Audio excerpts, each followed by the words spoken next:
Hey gang, we had a video come out of GDC 2025 that has the CEO of Sweet Baby Inc. along with some other individuals in the games industry that are promoting a lot of DEI related initiatives.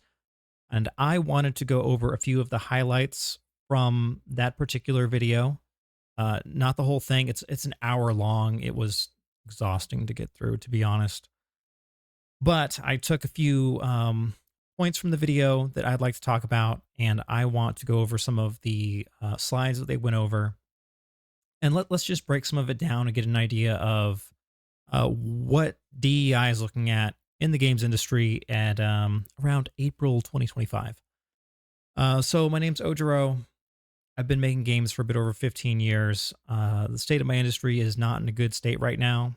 There's a lot of people in the industry that are wholly incapable of storytelling and are more interested in pushing some kind of agenda than actually making a good game. And to start this out, I'm going to go over kind of like the first part of this video where they go over a scenario, because this whole panel is based off of a bunch of scenarios, them talking about it, where it says your supervisor begins to suggest that there is a new market that needs games to look like them, but they reflect individuals with a history of racist or vile behavior. The portion of this I really want to highlight is from this individual on the left named Jabari Ali, and he um, kind of goes over his view of dealing with these. I'm going to toss my headphones on so I can actually listen in at the same time. But let's listen to what he has to his thoughts for when you're making games and representing people that they deem to be the wrong people. For these last few years, like, you know, I'm really just gonna even take it there. We have a responsibility working in games. We need to understand how influential these games are, just how influential media is. Everything from TV shows to movies to comic books, but games are even more influential because they're putting someone in that pilot seat. They're taking control. They're taking actions. They are committing to these things, right? And we need to be very careful about the images and the ideas that we allow to go out into the world. So I would deeply ask anybody in this situation to, yeah, hell no.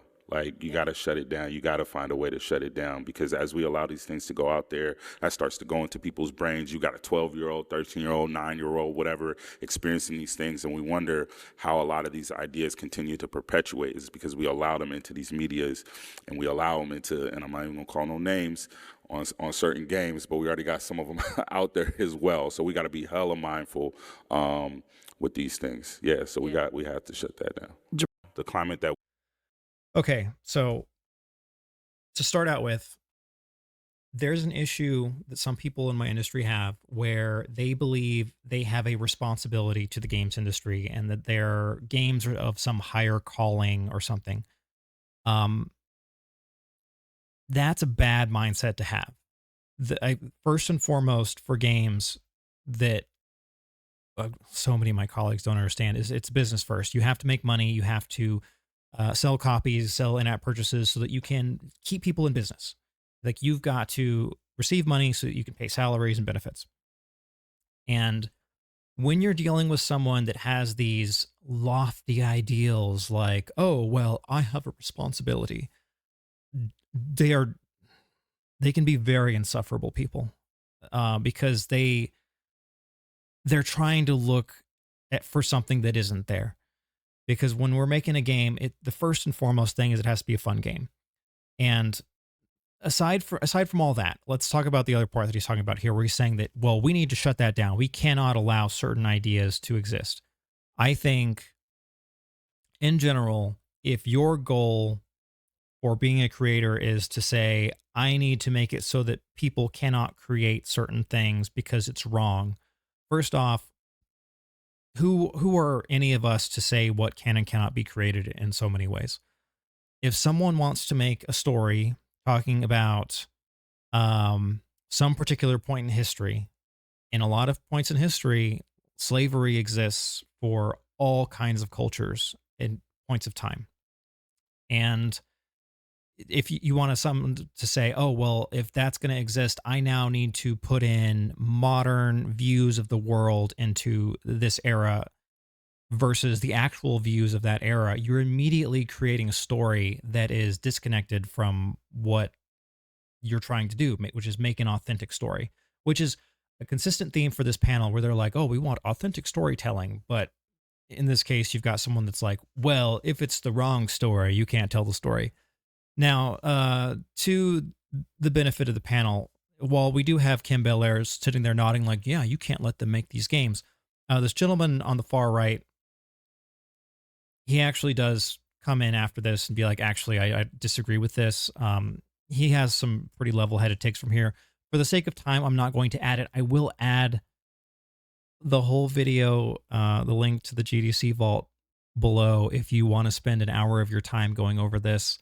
It might be worth it to you just to get an idea of where the mindset is at. But let's move on to our next point, which is another scenario saying your company announces a shift to merit-based promotions, claiming that DEI efforts have become too political. However, there are no clear criteria for advancement, and you notice that promotions disproportionately go to those with close ties to upper management. How would you address this? I may have to cut the video a few times here because I want to talk about, there's 3 particular things in here, and I don't want to just blast you with like a long video. So let's listen in together and go over, and I'll pause it and then go over some of the key things that I want to talk about here. So let's get right into it. That things very much, people are the way that they are. Sometimes we don't want to, sometimes it can be dangerous to assume folks are going to act outside of the way they've always been acting. And I've kind of been saying this a lot all the way back to, the awards and, and everything like that. Like, if folks have done a certain thing time after time after time, right? Like what's happening right now in games is very much like an abusive relationship. And we keep expecting folks to do different when they've done the same thing over and over, right? And so I think we really need to like pay attention and learn the lessons. Yeah. Love that. And I would add that, when DEI efforts were intact in some way, it wasn't like it was like, oh, there's no racism, right? It's I think that's it. It's whether or not it's removed, proportions have largely gone disproportionately to friends of upper management, right? That is simply a fact. And I think that the push against DEI might give you more words of and how to express that. But I think that reality is inescapable. And I think that so many of these kinds of questions end up kind of going like, if you are in a system that is unchanging, kind of grinding people around you, so often you either have to kind of find a way to move your own path through it or exit that system versus being able to find any way to push back against someone who's like, yeah, I'm going to hire my friends because I don't believe in DEI. Like that's not a mind I can change, I think. So 2 things here. One, first off, they are going at this from the perspective that if you don't have DEI, then it just leads to like forms of nepotism, which is pretty absurd. First off, I think we have all heard stories of certain individuals that are saying, "Hey, I worked at a place where we implemented DEI, and it was genuinely awful." You had certain departments that are like, "Oh, well, we now have racial quotas for what we want in these departments," or they say you cannot hire certain people because they do not fit a certain demographic. I've heard of people having bonuses that are specifically tied to making sure that you have a certain number of a certain percentage of minorities or sexualities on those teams, which inherently discriminates. I'm gonna just do full screen here. My apologies.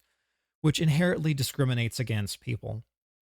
And they're like, oh, no, it's not discriminatory because you're uplifting these people. But if you're putting a gate based on gender, race, or sexuality, you're foundationally discriminating against certain groups.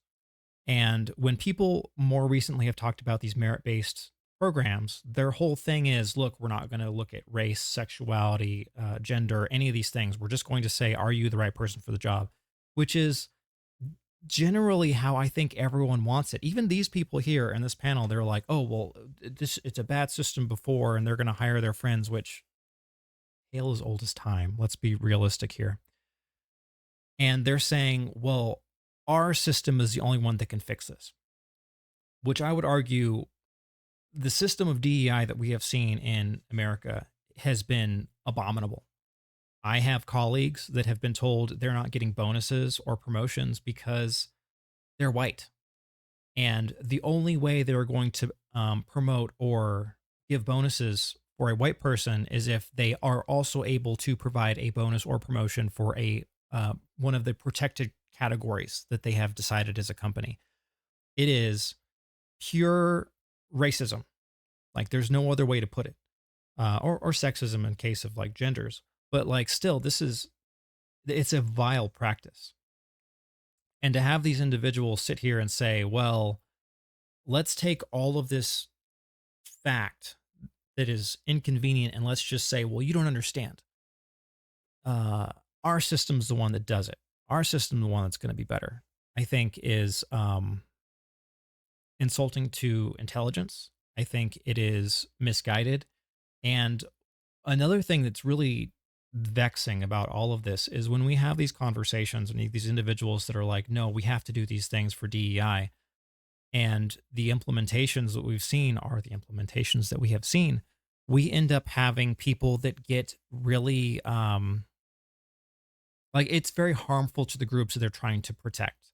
They're like, oh, well, we want to help out, let's say women. And so what we're going to do is we're going to make it so that more women get this specific accolade or whatever. And all that leads is to people saying, oh, wait, so this person didn't become like a doctor or a nurse based on their merits. They became someone based on a quota. And that immediately puts a lot of distrust towards that particular group for the population at large. So in this case where they're saying like, oh, we want to help like black individuals get these positions. I've worked with a lot of very talented black people that got into their positions because they are genuinely good at their jobs. And I'm looking at it like, oh, people are going to look at these people that I have professional respect for and personal respect for and say, oh, well, they only got into that position because of DEI. It ruins the accomplishments that they have made so that they can have these individuals here that are like, oh, no, I have this great system of racism to fix this perception of racism that I have. Okay, this video's got more, so let's get right back into it. Sorry. And I think we will all get even more tired trying. That's fair. Yeah, I want to add one little bit because I think, we got so many people coming into the industry, been in the industry. I think just something about career in general that I think a lot of people know, but I just want to make sure is out there is a lot of getting jobs, getting promotions, all these things. It's really very much so who you know and the relationships that you have with people. It's always been like that. Yeah, there's some racial dynamics to it, but it's way deeper than that. It's really about relationships. That's true. And so it's like if you want to be in the game, you need to know how to play the game. That's never going to change. And this is super true. I think anyone that's worked a job can know that. I had a friend that got a job he at GDC of all places, which is kind of shocking. He went out for a smoke break and there was an executive from, I think it was Capcom. And the executive from Capcom didn't have a lighter for a cigarette. And my friend did. Lit the cigarette. They talked for a while. And then it was like, what are you here for? And he was like, I'm graduating college soon. I need a job. And he was like, oh, okay.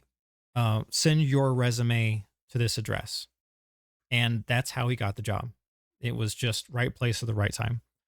I'll talk a little bit more about some other stories after this section. So that I can full screen it again. Let's get right back to it. And just kind of like reminding, this is something that we forget. I forget this all the time. We're in the game industry, but it is a business.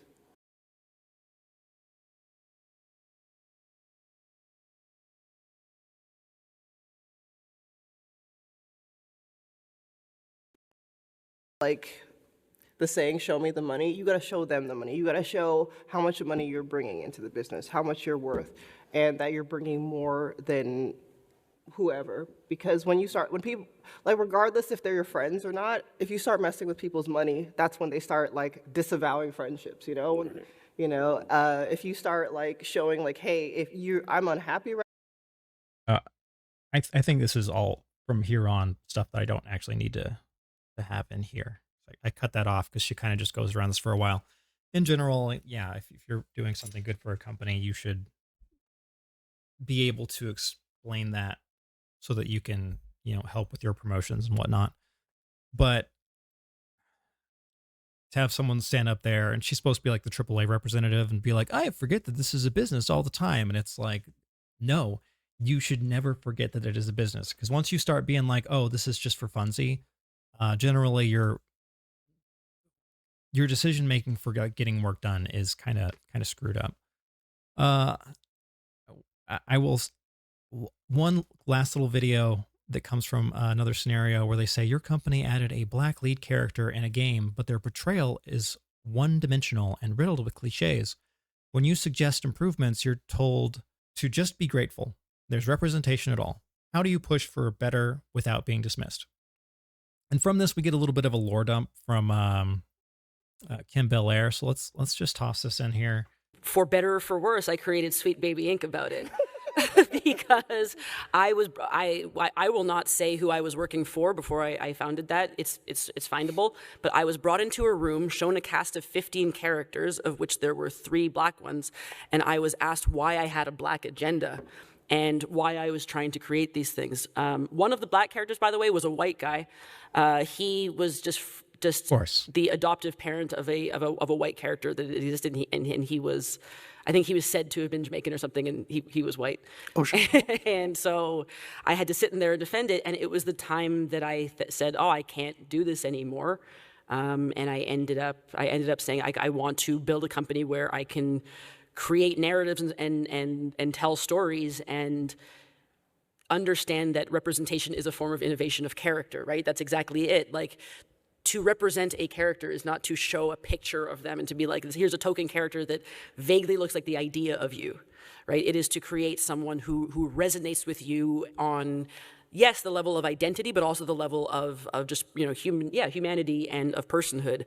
And so I think that the biggest problem with this is this idea that that's what representation is, right? Representation is, and I think I'm always saying it is we need to start touting representation as a form of innovation of story, innovation of narrative, and just a betterment of narrative design versus something that's like, it looks kind of like you though. Yeah. You know? You got all right. So I don't know of a single story that's been made better by working with places like Sweet Baby Inc. If any of you know one, let me know. I'd be interested in just figuring out if there is one. But this idea, like, I lost where it was before. But there was a portion earlier in this hour-long video where someone says, "Oh, well, there are certain types of storytelling that are kind of like timeless," which I think certain things like self-sacrifice or like things like Lord of the Rings, where it's like this unbreakable bond of friendship and fellowship, is like something that definitely lasts the test of time. And when we have someone here with Kim Belair being like, oh, well, this representation, that's innovation. And that leads, like, that should be part of innovation. And it's just not. It's barking up the wrong tree. I think if you have a great story and you have it in a setting, as long as the characters of that story are representative of that setting, you can tell a good story. I think a lot of us have seen stories where suddenly the whole cast is like super multi-ethnic, and you're like, but wait a minute, isn't this supposed to be like, you know, middle ages in like Europe? Like that cast should be white. And in, you know, in reverse, if I were to be like going over the Kingdom of Mali, I shouldn't see a huge multiracial cast. I should be seeing pretty much all black people because of the era. So this idea that individuals like Kim Belair have, where you have to like the act of authentic representation is suddenly making a better story. One, I don't think she's made a better story anywhere. A lot of the stories that come out of this particular location are very poorly written. They're very poorly made. And if and that is the kind of authenticity that these individuals are pushing for. And the authenticity is bad. Also, for a lot of these places, and this is especially true in like movies and shows where they try and make authentic characters. Who's the bad guy in pretty much all of these works? It is almost always a white guy, white male. Oh, look, how do you know where the bad guy is? Well, there's only one white male. We saw it in that Concord short for, oh, what was it Extra Levels, what it was called, where it had that really sick Armored Core one with Keanu Reeves. It was fantastic. I'd want a whole season of that. But you had the Concord short where there was only one white male in it. And what did that guy do? He backstabbed the team and he was the bad guy. Oh no. And thankfully, the strong black female captain came back to save the day. The When they talk about authentic representation and all this in entertainment and in general, what they mean is they want these strong characters and they're going to be like, oh, I need to make them in a way where I can tell people that they're getting over systemic racism. And I'm going to do that by being racist towards white people. And it has been ruinous towards so many works of entertainment where people look at them and they're like, I'm not going to touch that. I'm not going to pay to see that in the theater. I'm not even going to grace it with my time on a streaming service because these individuals are just incapable of telling good stories. Um, so when Kim is like, "Oh well, I," they were like, "Why do you have a black agenda for this story?" Like, I just assume she did what she normally does, which is tell her story, and her stories are garbage. And they said, "What is with this garbage story?" And it's ridiculous. A few more points before we go from slides that we saw. This one here saying your game team is struggling to write authentic black characters, so they turn to you informally for input without offering credit or extra pay. When the game ships, you see your ideas fully implemented, but you're not acknowledged anywhere. And the point of this is to be like, oh, you should be credited in games, and that's all fine and good. I actually, I've worked on like over a dozen games. I'm not in the credits for any of them because you don't have credits in like mobile games or like social games back in the day. It's just not that big of a deal. I know some people get really bent out of shape about getting added to the credits for things, but I don't think I've ever actually read the credits for any game. I try and skip it as fast as possible, as I think everyone else does. Um, it's just a really weird thing to get hung up on, which some people do. But you do you. If you're really like, I have to be on the credits for a certain thing, then I guess go for it if it's an option, if that's, your thing. Another scenario. A new game proposal is rejected because black characters don't sell. How do you challenge this? And I'm not going to go over the video for that. This whole section, I find this question to be absurd because, as we all know, we've been hearing stories from these individuals that are like, well, I had to go in and be like, well, you have to do these changes to make these certain characters a different race because diversity is expected. So it wasn't a matter of like this is a question where it's like, oh, well, what happens if somebody pushes against the idea where you're trying to like race swap characters or something like, they have done on occasion. And they're like, oh, well, we have to fix that. We need to. Why is it wrong when we're Well, there's two things here. Number one, why is it bad in this case where it's like we don't want a black character in a specific role, but when they were him and Han to say, oh well, you have to have black characters in these roles or else you're racist, and you need to threaten their marketing departments to let them know that the hate mobs are going to come after them.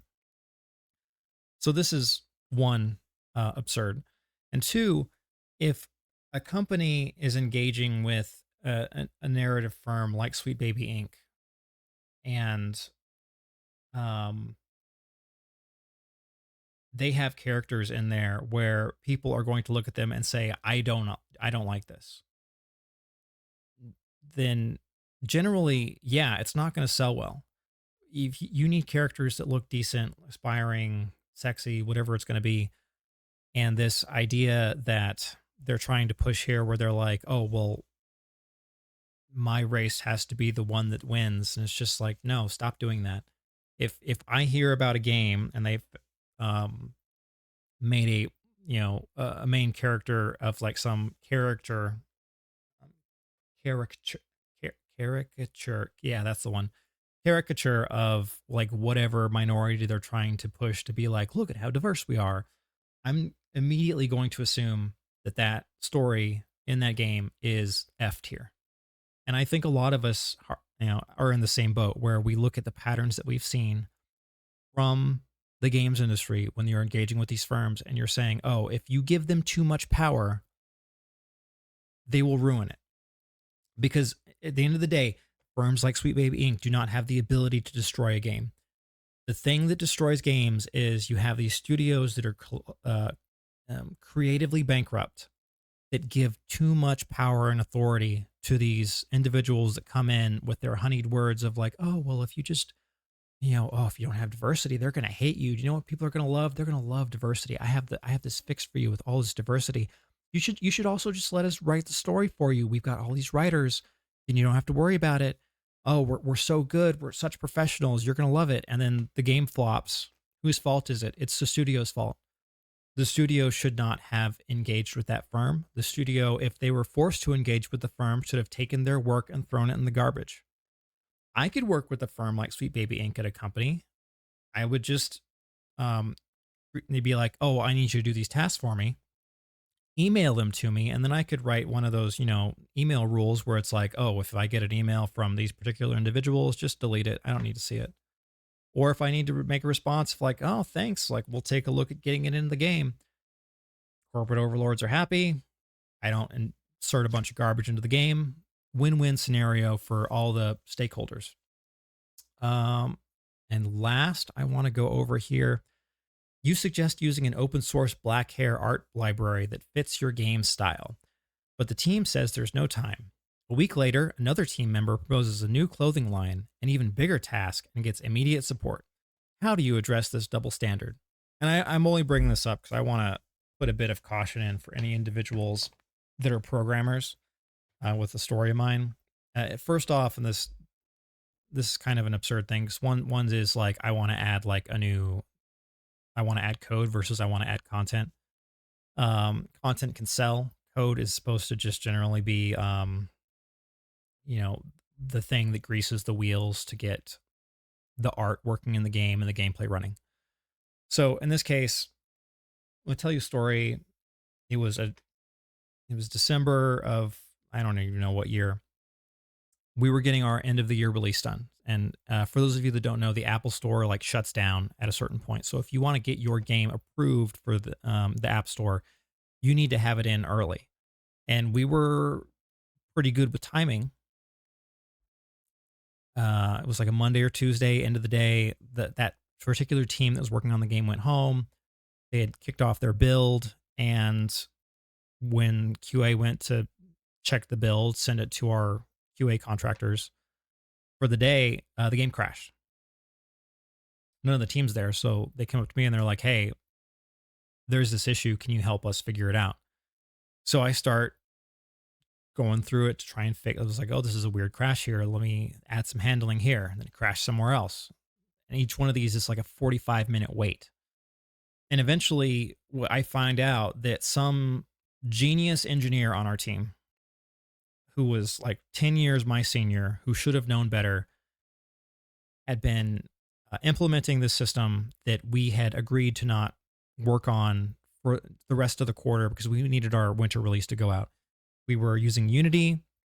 We were slowly putting in this great system called Strange IOC. I love it. I super suggest any developers that are looking at Unreal or Unity coding to look into it. Lends itself very well to Unity's component-based, game object system. And he had been setting it up. He had not been putting it behind like feature flags or anything like he should have been, or compiling it out in the case of a release build, which is what this was. He had just been like, oh, we'll just work on it and start improving things, and he had done it wrong. So we finally got this thing fixed at like 8 or 9 o'clock at night because some genius decided to just just like in this case, add some open source setup into the game. If you are working at a company, whether like, and they're like, oh, I don't want to approve this code to go in, don't just add code to the system. You need to make sure that that is abundantly well communicated to everyone. And some of these people, like, even if it's like, oh, I think this would be nice for me, that may cause problems for other parts of your code base. You cannot just add stuff willy-nilly into a project. Don't do that. You're running a huge risk of having a lot of people be very angry at you, especially if it's like 9 p.m. on like a Tuesday and you want to get home to your family. Nothing good comes from that. I think that's about it. I'll circle around one last thing when it was talking about kind of like that nepotism stuff before. There was another section that I didn't record it properly before, where they talked about how it's not equitable for people to have the opportunities to do things like go to happy hours and like, talk to people. And like, that's why certain things like DI are important. And that's just not how business works, really, right? I think we've all been at places where the person that got along well with the higher ups was the one that didn't get laid off, or maybe you were the one that was like communicating better with the higher ups, so you kept your job. Those are all kind of foundational office politics and like kind of things that are extremely important that a lot of game developers are not good at. And like I remember heard a great story from one of my colleagues where they worked at one of the top AAA game companies at the time in, it would have been the late 90s. And they had a bonus there every year. It was like 10 to 20%, something like that. And everyone was just like, oh yeah, bonus came in, but it's like not that much because they're all making like game dev salaries in like the 90s. They're generally not great. But one guy was like, what do you guys mean? The bonus is your yearly salary again, right? And then everyone realized this particular guy, his bonus was 100%. He was already making 6 figures. He was getting a 6-figure bonus every year. Why was he getting a 6-figure bonus every year? Because on the weekends, he was playing video games with the CEO. That's just how it is. I missed out on a lot of opportunities when I was working out in the Bay because, first off, commuting anywhere there takes at least an hour. And I had, a wife and 4 kids at home. So there was a lot of events where I was just like, I can't go to this thing. And that's just how it is. That's how it's always going to be. You can think it's not fair, but like, it's realistic. That's not going to change whether you have a DEI system or a merit-based system. I mean, you could try with a merit-based system. I think those are definitely the things that we should all aspire to be like aiming towards. These systems where we're saying for these roles, who is going to fill this need for what we have at the company. Like you want someone that's going to inspire confidence in the team. And like I've had places where maybe the right person that I would see was like, this person is more technically apt. They should be moved in this position. And it was just like, I can't do that because this other person needs to be pushed up to there because all of their colleagues look up to them. So they will take the less good person for the role, put them in the position because they know there's going to be a revolt otherwise, and they need to get a product out the door. It's happened a few places that I've seen where it's just, yeah, there was the right person for the job, but they didn't have the political capital with the teams that they should have been taking over for. So they put someone that wasn't particularly good in that role. A lot of those people end up failing because they're not good for the role. But it is what it is. Tales old as time. But I've ranted for way too long. If you've made it this far, I am shocked. And thank you for your time. And I am going to get back to seeing if this pork belly is finished. I'll throw a picture up just for funsies. And I hope to see you all. I hope to see you all again in a future video. Farewell.